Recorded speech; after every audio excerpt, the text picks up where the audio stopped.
Grabe!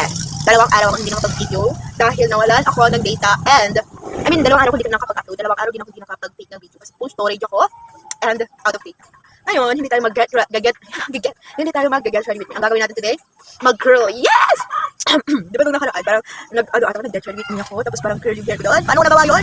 Actually, meron kami dito, hindi kuryente, pero sobrang liit nga and nahihilo ako pag ginagamit ko, hindi ko alam kung bakit. At mahirap siyang gamitin kasi nga, sobrang liit lang. And then, ano pa yan, plan siya ng buhok, hindi talaga yung pang-curl. Pero pwede naman siyang pang-curl, pero mahirap siya. Kaya ngayon, mag-curl tayo without heat. Basta walang heat, walang init ba, walang apoy, gano'n. So, I have here, medyas. Actually, isang beses ko lang ito nagamit. Kasi alam mo ba, meron akong, hindi ko alam kung nakwento ko na ito sa inyo. But then, before, kayo lang tao sa earth. Ang ingay-ingay. So, before kasi sa school, when I was grade 9, nag-English siya. Hindi. Grade 9 ako nung mangyari itong scenario na to. Oo.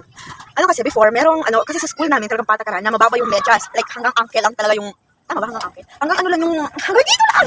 Hanggang doon lang yung medyas dapat, hindi na dapat ito hahaba doon. Hindi ko alam kung bakit nagpabili sa mama ko ng mahabang medyas. Tingnan mo sa reaction mo na yan. Tapos, nagpabili ko nito. Then, ginamit ko sa school. Hindi ko alam kung ba't ko natripan yun. Alam ko namang bawal. Kasi alam mo, nag-reason siya. Kasi,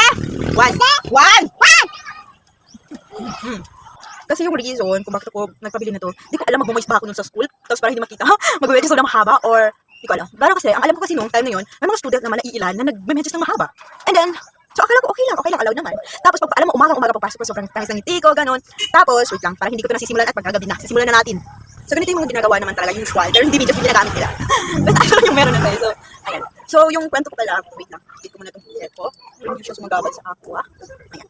Tapos, alam mo ba, yun, sobrang tabis ng ngiti ko pag umaga, ganun. So, alam mo ba, binati ko pa tong teacher na to. Pagkapasok ko sa gate, binati ko pa, good morning, sir. Yes, sobrang galang. So, binati ko pa siya, babe. Ganda ng bati ko sa kanya kasi, good mood ako, every morning, good mood ako. Hindi pa ako nababad trip pag umaga eh. So, good mood pa ako. Dumalang pa ako sa kanya, bumati pa ako. Sabi ko, good morning, sir. Tapos sabi niya, alam mo kung ano yung sabi niya? Pagka good morning ko, sabi niya, anong grade ka? Pagalit, B. Sabi ko, grade 9 po, bakit po? Ay, hindi ko alam. Parang ang sabi niya, saan ka nag-aaral? Ganun. Hindi na matandaan, pero feeling ko ganun. Feeling ko ang sabi niya, saan ka nag-aaral? Sabi ko, dito po. Anong grade ka? Ganun ang pagkasabi niya. Tapos sabi ko, grade 9 po. Sabi niya, ano ganyan? Alam mo bang hindi allowed yung medyas na ganyan? Sabi ko, ha? Oh, sabi niya, hindi pwede yung, hindi pwede mahaba. Dapat hanggang ano lang ng paa mo yung medyas mo. Hindi na sabing pwede magmahaba dito, Tapos, girl, ang sagot ko naman doon, galang pa rin ako, nakalati pa rin ako noon. Sabi ko, sorry po sir, tatanggalin ko na lang po. Sabi niya, kailan mo tatanggalin? Sabi ko, mamaya po pagpasok ko sa room. Kasi girl, may mga tao na kahit sobrang aga ko, pumapasok lagi. May mga tao na talaga that time, may mga student na nakatambay sa gate. Tapos sabi ko, sa room ko na lang po tanggalin. Kasi wala pa lang naman yung room namin doon sa may gate. Tapos sabi niya, hindi dito mo natanggalin yan. Demanding ka? Tapos sabi ko, okay po, tatanggalin ko po. Tapos, girl, alam mo, sobrang awkward pa lang pagtanggal ko na kasi pinagtitinginan ako ng mga tao. Kakainis. Anyways, ayan lang. So, ganun sa likod mo. But okay lang ano yan, be. Ulit ko. Tapos, anyways, dun sa kwento ko, yung teacher na to is wala na sa school ngayon. Sana wag na siyang bumalik. Dahil simula nung araw na yun, pinamuhian ko siya. Alam mo ba, awkward pa yung pagtanggal ko nun kasi binaba ko lang. Tapos alam mo ba, pinaka-worst, yung mga student na nakatambay kanina sa gate, girl, mga mahabang medyas din sila. As in, parang sila pa yung lagi ko nakikita ng mahabang medyas that time.